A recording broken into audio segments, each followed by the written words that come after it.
നിർണയമെടുക്കുന്നതിന് മുൻപായി പലപ്പോഴും നാം അന്യ വ്യക്തികളുടെ നിർദ്ദേശവും ഉപദേശവും സന്ദേശവുമെല്ലാം തന്നെ അടിസ്ഥാനമായി കാണാറുണ്ട്.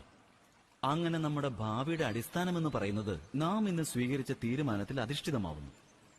അങ്ങനെയെങ്കിൽ നമ്മുടെ ഭാവി എന്ന് പറയുന്നത് ഏതെങ്കിലും അന്യ വ്യക്തികളുടെ നിർദ്ദേശത്തിന്റെയും അന്യ വ്യക്തികൾ നൽകുന്ന ഉപദേശത്തിന്റെയും ഫലമാണെന്നല്ലേ സാരം? അങ്ങനെയെങ്കിൽ നമ്മുടെ സമ്പൂർണ്ണ ജീവിതം ഏതെങ്കിലും അന്യ വ്യക്തികൾ നൽകിയ ബുദ്ധിയുടെ പരിണാമമാണ്. പലതരം വ്യക്തികൾ ഒരേ അവസ്ഥയിൽ തന്നെ പലതരം പരാമർശങ്ങൾ നടത്താറുണ്ട്. ധർമ്മത്തിൽ അധിഷ്ഠിതമായ നിർദ്ദേശങ്ങൾ മാത്രമാണ് മനുഷ്യരെ സുഖത്തിലേക്ക് നയിക്കുവാൻ പ്രാപ്തമായത്. എന്നാൽ ഇത്തരം പരാമർശങ്ങൾ സ്വീകരിക്കുക സംഭവ്യമാകണമെങ്കിൽ നമ്മുടെ മനസ്സിലും ധർമ്മഭാവനകൾ ഉണ്ടായിരിക്കേണ്ടതാണ്.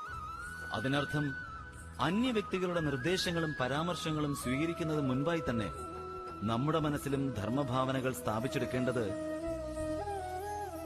അനിവാര്യം തന്നെയല്ലേ?